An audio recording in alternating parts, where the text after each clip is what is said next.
Mendoj që nuk janë befasi, domethënë Kuvendit Kosovës moti i mendon mendimi politik, fatkeqësisht shumë deputetëve i mendon mendimi politik, edhe unë këtu s'pash në mendim politik, domethënë normalisht ka mendime ndryshme, kjo nuk na habit për zhvillimet politike në Kosovë, sidomos në decenien e fundit, që ndodh me politikën kosovare.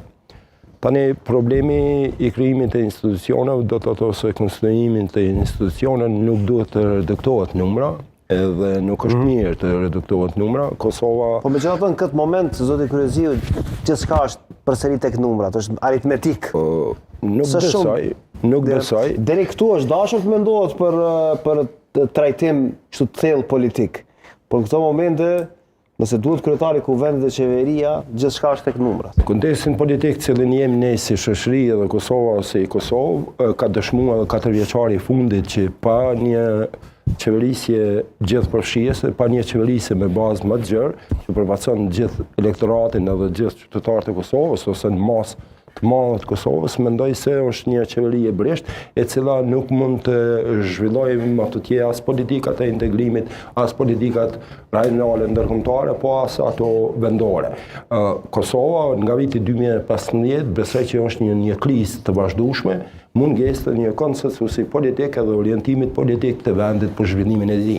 Ne kemi pasur zgjedhje të vazhdueshme me afate të shkurta kohore, kemi pasur një qeveri me afat 4 vjeçar, por gjithsesi një qeveri e cila mendoj që bazuar në sistemin proporcional të Kosovës, i cili është i ndërtuar në atë formë që në funksion të konsensusit politik, kemi pasur një qeveri për 4 vite e cila ka qeverisur vetëm pa një konsensus politik me aktorë tjerë, që është një bazë e madhe e pa përfaqësimit tani në opozitë qytetarëve, edhe mendoj për herë të parë në historinë politike të Kosovës kemi pasur një marrëveshje ndërkombëtare, siç është marrëveshja e Ahorit, pa përfshirë edhe pa pas një përfshirje më të gjerë.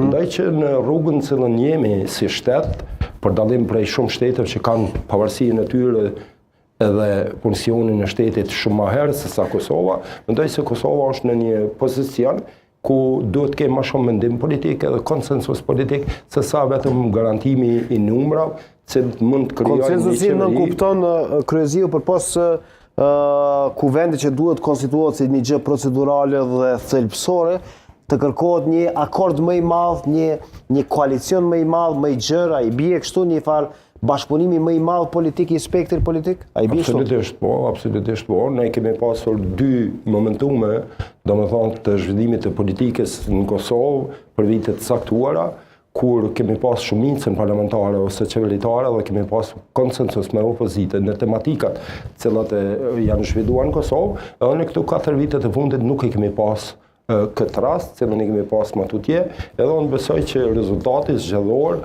ka dëshmuar që qytetarët kanë nevojë për pasur një konsensus më të gjerë politik, i cili i përfaqëson gjithat derisa ne jemi ende në tematikat cilat kanë të bëjnë me orientimin e Kosovës, me zhvillimin edhe me përmbylljen e shtetësisë së Kosovës, edhe besoj që në këtë ndërtrim duhet ta shohim formimin e institucioneve, përjashtu edhe procedurat ligjore të cilat mund të na dalin ose administrative mund të na krijojnë një qeveri të brisht, si zgjedhja e presidentit e çështje tjera.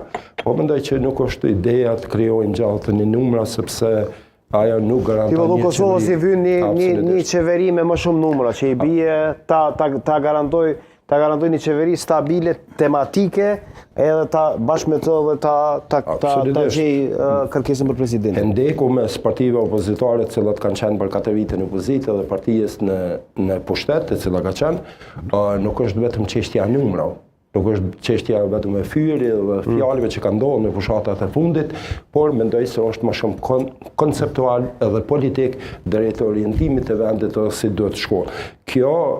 Kjo nevojë për këtë konsensus besoj që e bën më të vështirë arritjen e një krijimi një qeverie stabile se sa krijimi i numrave. Absolutisht po. Do ta kaloj debatin tek zoti Maliqi. Maliqi deri tani nga këto deklarime lihet kuptohet që nëse nuk ka ndonjë lëvizje konkrete, Kosova mund të futet lehtësisht në një krizë politike të re. Po flasim për një minimum numrash për ta bërë qeverin i cili nuk është i garantuar deri më tani. Të paktën nëse i referohemi këtyre qëndrimeve të deri tani, si po duket ty situata ndërmjet ose në komunikimin politik? Po janë